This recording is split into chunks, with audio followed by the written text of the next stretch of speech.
sure will be amazed at what the Year 8s are about to do. Certainly last year was phenomenal. This year's theme, and your Prefect Boys all day have been on this theme, the theme of time. They've been doing lots and lots of experiments all morning. They are very enthused. How good has this morning been, boys? They've had an absolutely great time, and I'm sure that the boys are really looking forward to seeing where they can go to in science with the Year 8 boys, who are about to show you, I'm sure, some amazing things. Yes, boys? Yeah. Over to you. Hello everybody, how are you guys doing today? Good? That's great. My name is Henry. My name is Evan. And my name is James. And welcome to our special Science Week assembly. So today we have some amazing things to show you, and we can't wait to entertain you and bring the wow factor to science. And in the process, we might even convince your parents at the top to change their jobs and become a scientist. So, first of all, who loves science? And experiments and explosions? So, this Science Week is a special one. Do you know why, James? Well, yes I do, Henry. Especially because this year, British Science Week celebrates its 30th anniversary. And this year's Science Week theme is time. So, talk to your partner next to you about what time means for you in science.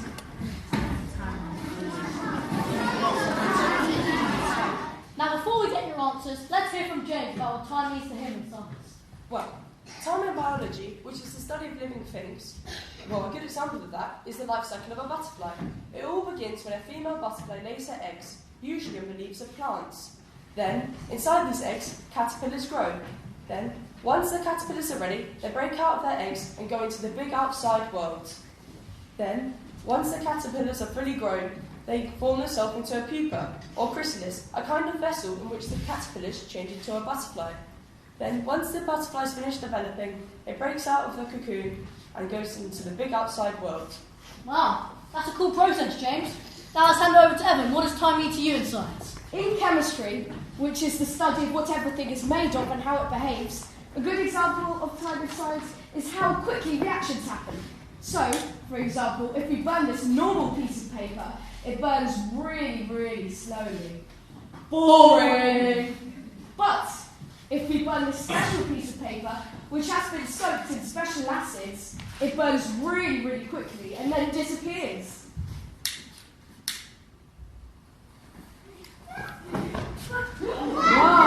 Wow, that's amazing. Do you want to see this again? Let's try it with the lights on.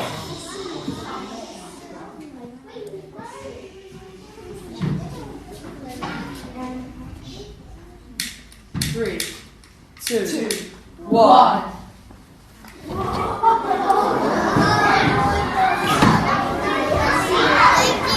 Really good, everyone. That was really amazing. So, Henry, what does time mean to you? Well, in physics, a good example of time is how long it takes to complete a day, which we all hopefully know is 24 hours, right? Yeah. Good. Okay, so the reason we get day and night is because there is an imaginary line that goes around the Earth called an axis, and the Earth rotates around that line. So say we are here on Earth, that's our sun. So it's facing us and we get daytime. But when it rotates away from the sun, we get nighttime because there is no sun. And that happens after a certain period of time. Great, so now we've all got our examples. We'd love to hear yours. What are your examples, guys? You're in the back, right there.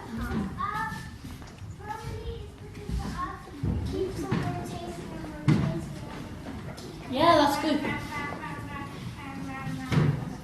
So what are some examples of like your own examples of time? Like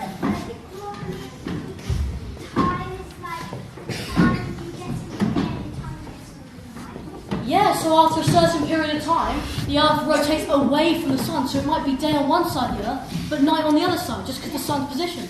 You're up there. So, my big time is how long it takes a pendulum to hit something that's a clock that the periods of time it takes for the pendulum to hit the other thing. Well, yeah, a clock is a great example of time in science. So we actually made it up. So all the measurements of time, like minutes, seconds, we made so we can organise ourselves and just whenever you need to be there on time, so you can use a clock to tell. And the clock has a special mechanism that sets it after a certain period of our made-up time. It will hit a certain pendulum and maybe a chime will go, says 12 o'clock or 1 o'clock. You are there. So, did you know that the sun won't move without the earth moves around the sun? Yeah, so it was a common theory until not so recently, maybe a couple hundred years ago, that the sun actually rolled around us and that we were in the centre of the galaxy, but then it was proven wrong. So, unfortunately, we can't take any more questions. Speaking of time, our time is up. So we're going to hand over to Eddie and Arjun, who will be performing our first experiment of the day. We hope you have a wonderful science week, and we hope you enjoy the rest of the experiments. Thank you. Bye guys! Hi, my name's Eddie. And my name's Arjun. Hey Arjun, I have a question for you. How well do you know time? I think I know it pretty well. For example, I know the time now is just after 2:30. I know in 2 days it's going to be the weekend. I know in 40 days it's going to be my birthday. And I know in 26 days I'm going on holiday with my family to Spain, relaxing on the beach with no care in the world. No, you're not interested in your whole life story. I want to know whether you can measure time accurately without help. Well, actually that's quite hard because time flies by really quickly. For example, when I like to watch my favourite TV show. But then there are moments where it goes by really, really slowly. Like, for example, when I help you load your lines to this assembly. Okay, very funny. Anyways, let's move on, as we want to know how good you all are at measuring time. This experiment will not only test your accuracy, but will challenge your senses. And everyone can take part. Boys, teachers, and parents. So how this will work, when I say 3, 2, 1, go, I will start my timer. You will stand up when you think it is 30 seconds. To do that, you can count in your head or just estimate when it is. So Dr. Siafi will use an iPad to video. So we can check back to see who stood up on or closest to 30 seconds. So to recap, when we say 3, 2, 1, go, we will start our timer and you'll stand up when you think 30 seconds have passed. To make this fair, you have to be very, very quiet. Okay, 3, 2, 1, go! Wait until it's 30 seconds, wait until it's 30 seconds. Sit down, everyone sit down. When you think it's 30 seconds, that's when we stand up.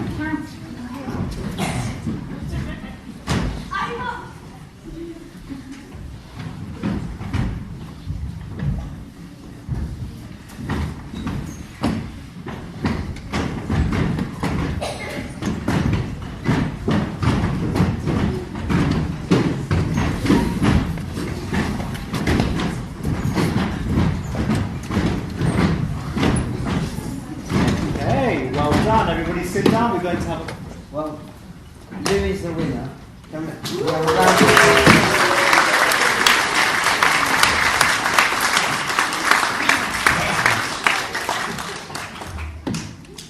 Why is Lou close to 30 seconds to everyone else? Well, we perceive time differently depending on the situation, so it can be hard to add.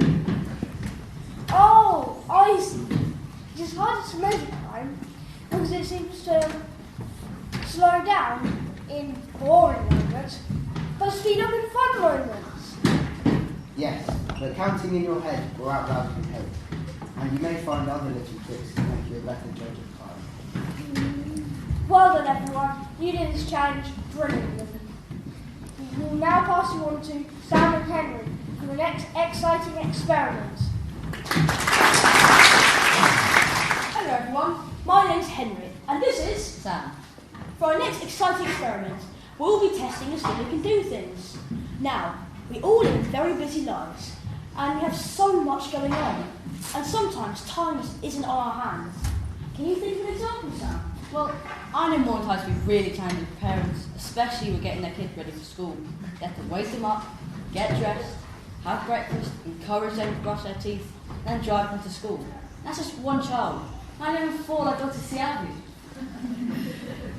I've got an example as well. I've never been very good at blowing up balloons, and I was always hoping for birthday parties. I wish there was an easier way. I have just a thing, like in science, to show you.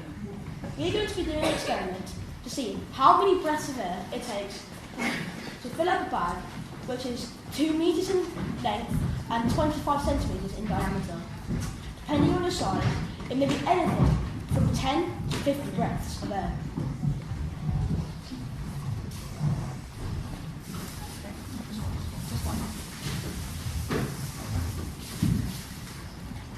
You hold the bag, you go fingers up and you push it to your mouth, and you blow.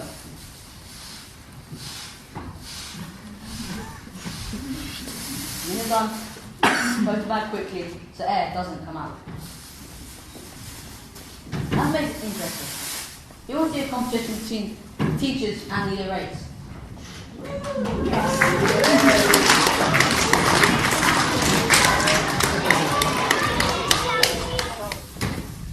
So, without further ado, if you want the year 8s to win, make some noise! And if you want the teachers to win, make some noise!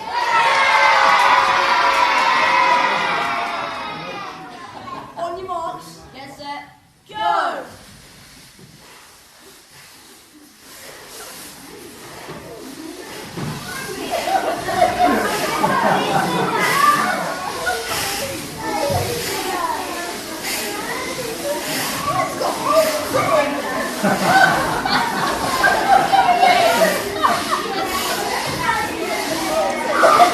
Five, 4, 3, 2, 1. Hold the bag, hold the bag.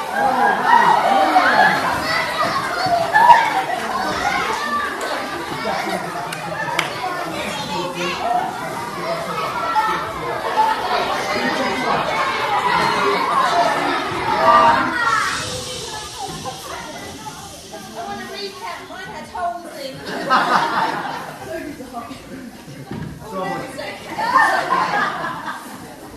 And the winner is... the teacher!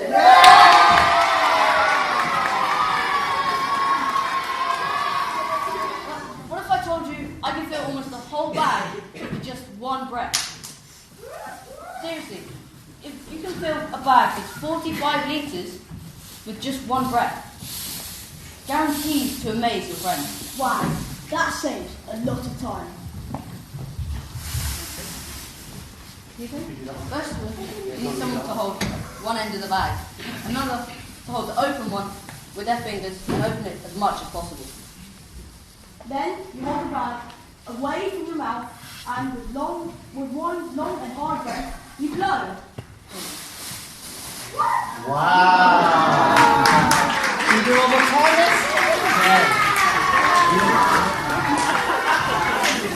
There we go.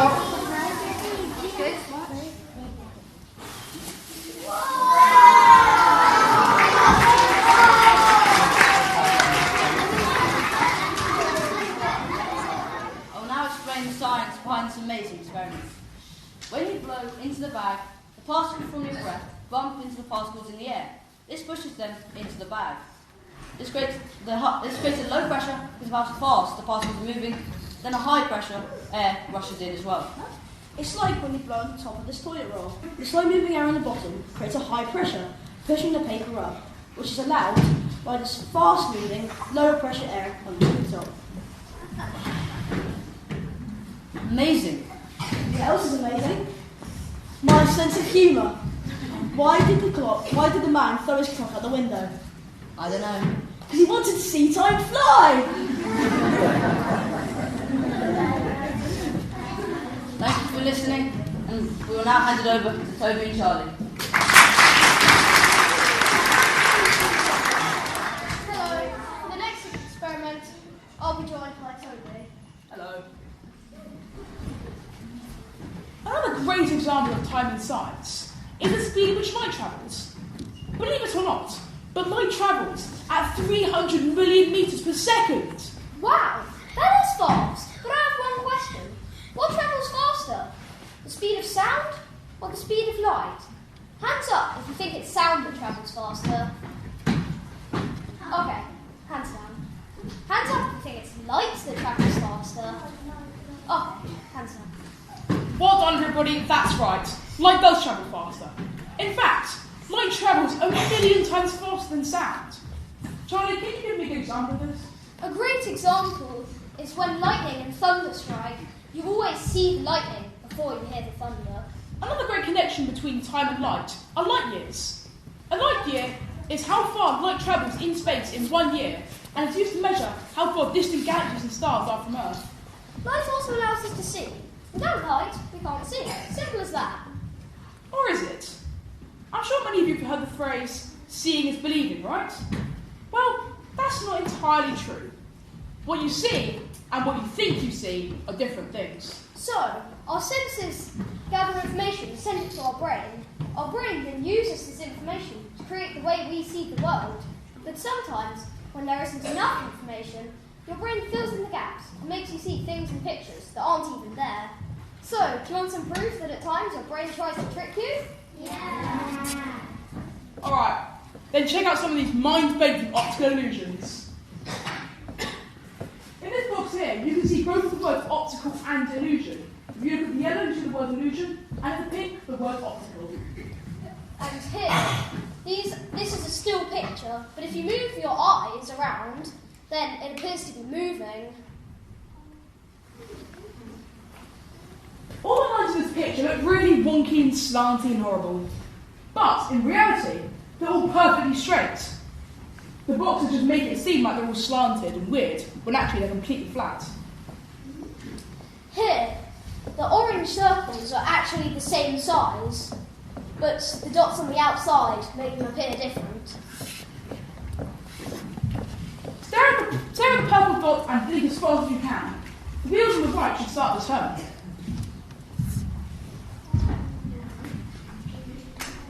Here, this is just a square full of smaller black squares, but if you look at it, in the corners, it looks like there are grey blobs, but as soon as you look at them, they disappear. Do you see lots of big marble columns, or do you see shadow people having a conversation? In fact, they're both there. If you look at the shadows, it looks like people talking, and if you look at the pillars, well, it looks like pillars. Here, this is a well-known one. Is it a rabbit or a duck? Hands up if you think it's a rabbit. Okay, hands down. How about if you think it's a duck? I personally agree with you guys, I think it's a duck. This is one of my favourites. Can you see this black and white picture of the jungle? Can you see any predator lurking in there? You can see it very easily now that it's in colour. This is because when you see a black and white image, your brain looks at how light it is and how dark it is. So you can see grey, black and white. But when you go to colour, it also looks at the quality of the light. So you can really easily see the panther in this picture and not in the previous one. Now this one is the coolest one. This is just a plain picture of a galaxy, but on the next slide, there's some swirls that's moving. If you stare into the middle for 20 seconds, I'll count. 1, 2, 3, 4, 5, 6, 7, 8, 9, 10, 11, 12, 13, 14, 15, 16, 17, 18, 19, and 20. Now look back at the picture.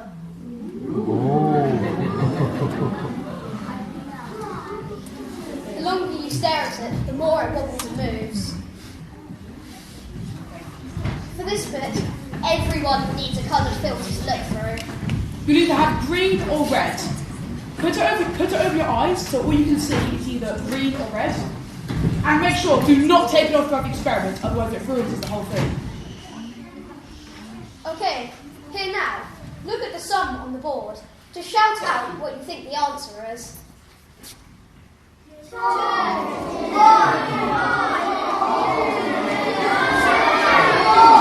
Okay, do you agree on this though? What colour's the background?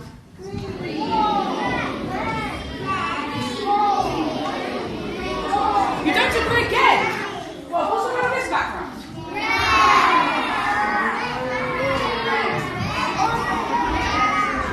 You still don't agree! Alright then, what's the colour of this background?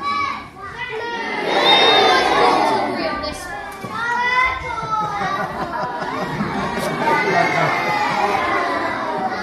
Okay. Alright, put the instructions on the board. In 3, 2, 1.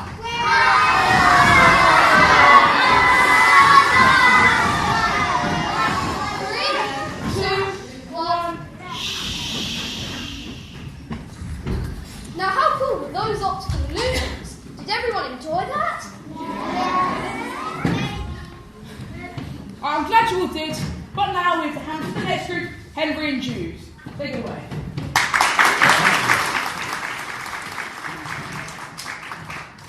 Hi guys, I'm Jude. And I'm Henry. Get ready for the most phenomenal, amazing experiments of the day. We're going to be setting things on fire. Really, Jude?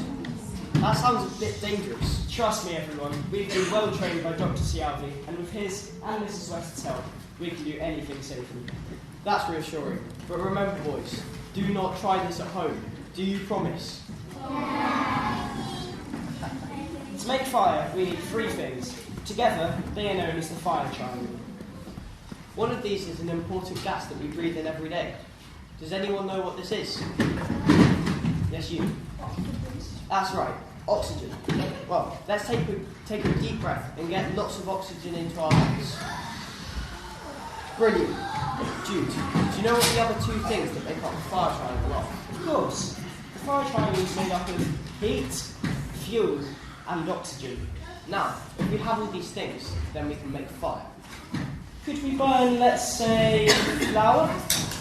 Only one way to find out. Should we? Okay, Dr. Cialdi, take it away. Well, that was a massive fail. What happened? I don't know, Henry. Flour is packed full of stored energy, so it should have caught fire easily.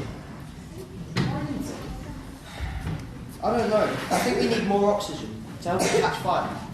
How can we do that? Okay, let's change this experiment. We will try to blow the flour into the flame of the blowtorch using this tube. This way, there will be more space for the oxygen to mix in. Hopefully, this time, the flour will burn. Okay, let's count down. 3, 2, 1. Whoa! Again? Yes. Okay. Give me a countdown. Okay.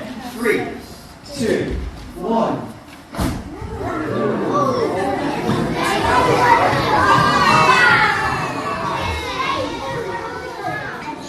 We want to see it again with more flour.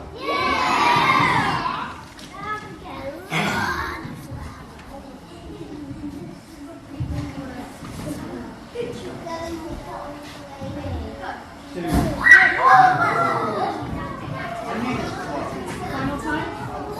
One last Give me a time. countdown. Final time. 3, 2, 1.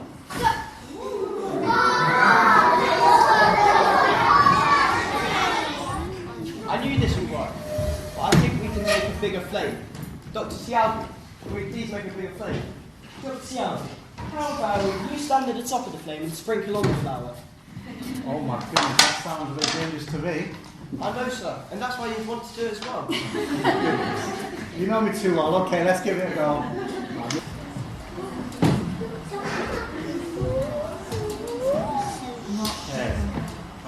Okay, countdown. 3, 2, 1.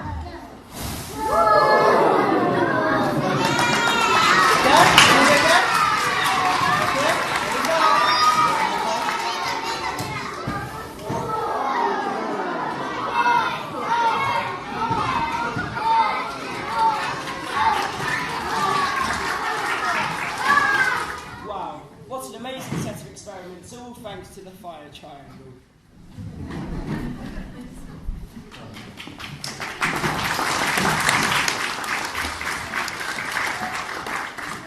Hi, my name's Xander. This is Jude and this is Xander. We are going to be doing some experiments using dry ice. What exactly is dry ice? Dry ice is frozen carbon dioxide. Yes, that's right. Dry ice is carbon dioxide at minus 78 degrees. So that is why we can use it to make all sorts of cool effects, like what we're doing today. So, our first experiment, we're going to be putting some dry ice into some hot, coloured water and see what happens. Dry ice can be very dangerous though. Because of this, Dr. Siavi will be handling it all using special gloves. Remember, do not try this at home. Dr. Siavi will now bring out the dry ice. Hang on 1 second.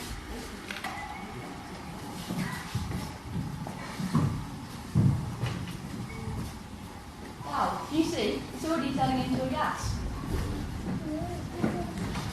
Remember, do not touch it as it is very cold. How cool is that? It's already turned into gas, just like Xander said. As you can see, we've got 3 different colours of liquids. We can just put some dry ice in and see what happens.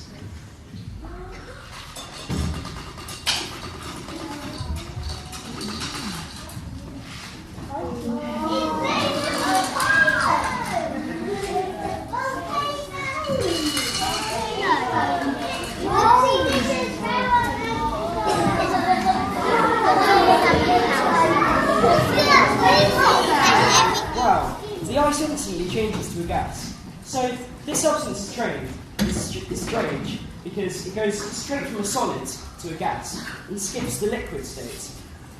This process is called sublimation. Can you all say sublimation? Well done. So we are now going to use these mini beakers and have it blow a little bit of gas in your face. Don't worry though, this is carbon dioxide, it will not hurt. Right, by the way, remember, do not touch the flask. And please.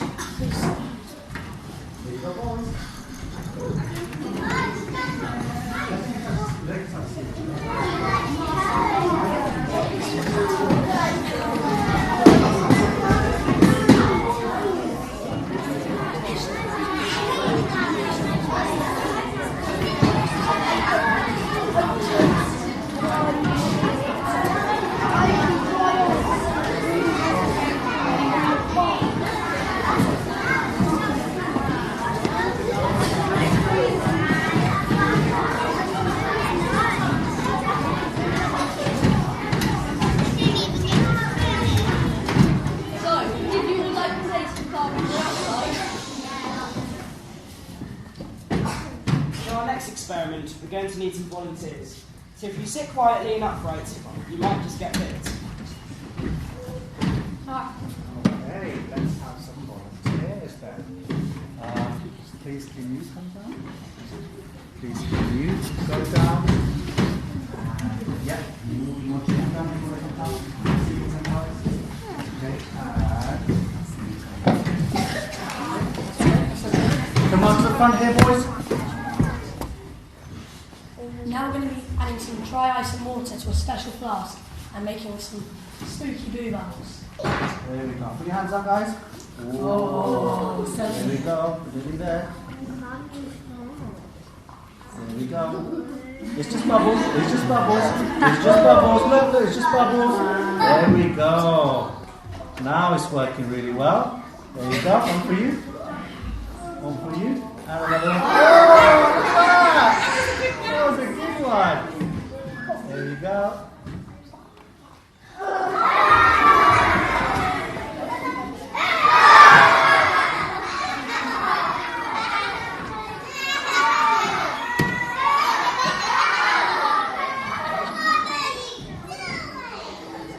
All on your head, boys?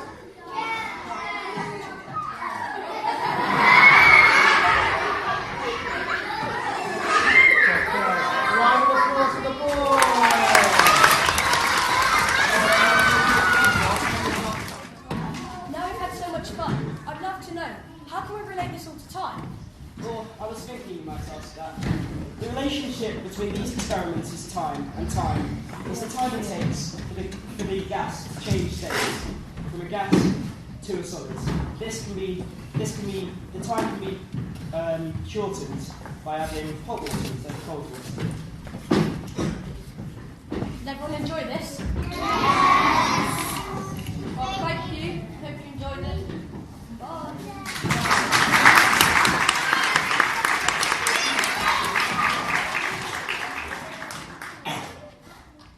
Hello, my name is Isaac, and this is Tom. Hi, I'm Tom. Now raise your hand if you like watching movies.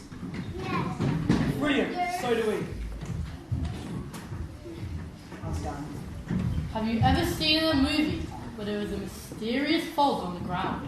In movies, this can be used for graveyards.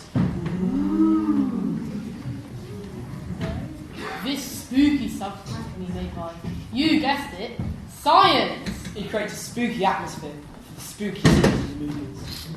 Now, some of you may have heard of a material called dry ice in one of our previous experiments. We're going to be having more fun with dry ice in this experiment. Dry ice can be used for loads of different cool effects, and we're excited to be showing you one of them today. However, dry ice can only be used by professionals and people who know what they're doing. Now, dry ice is made by freezing carbon dioxide instead of water. Dry ice is not like normal ice. This is because when you heat it, it turns straight into a gas. Anyway, this experiment is related to time for two different reasons. One, we want to see how long it takes for the fog to spread. Two, you're going to remember it for a very long time, as well as all our other experiments. We're going to be creating a spooky layer of fog on the ground. Our ingredients for this experiment will be some boiling water and some dry ice. When the boiling water touches the dry ice, it will heat it, turning it into a gas. Now, normal ice, when you heat it, turns into water.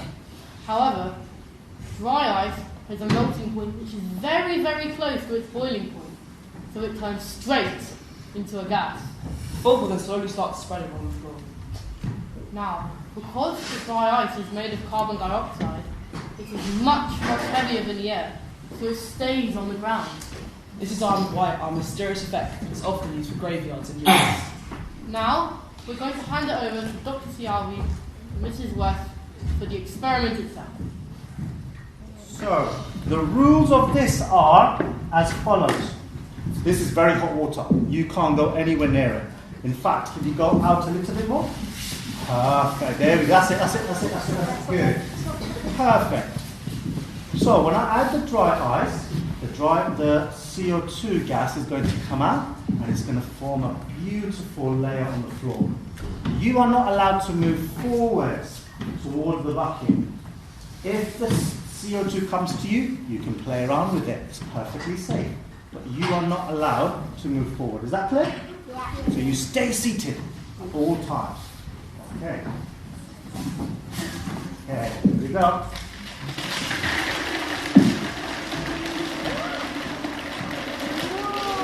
Stay where you are. Stay where you are.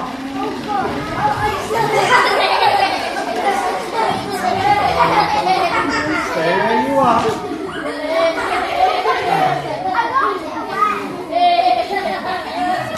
Stay where you are. Sit down, sit down, sit down, sit down, sit down, sit down, sit down.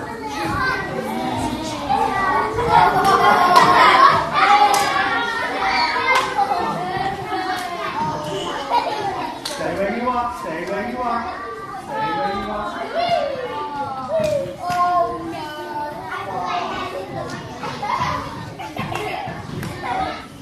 Sadly, all good things have to come to an end. This science week is one of them. So did you enjoy it? Are you going to remember it for the rest of your lives? Thank you for watching.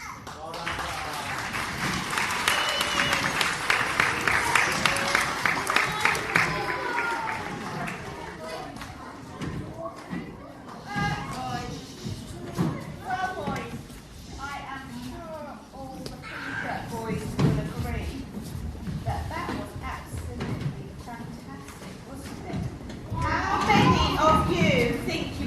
scientists when you grow up now. Yeah? You've already had the most fantastic day, haven't you? It was organised, or you've already done lots of experiments. But really, boys, who doesn't want a bit of things on fire and a bit of dry ice? That was absolutely fantastic. You did an amazing job. Thank you, Dr. Selby. Thank you, Mrs. West. And also a big thank you to Mrs. Fishman, where are you, who organised all the activities for the boys that we've been doing all day today. It was absolutely phenomenal, boys, and I'm sure you have inspired all these boys. I would just like to take up with whoever goes in the back of the holes in, though.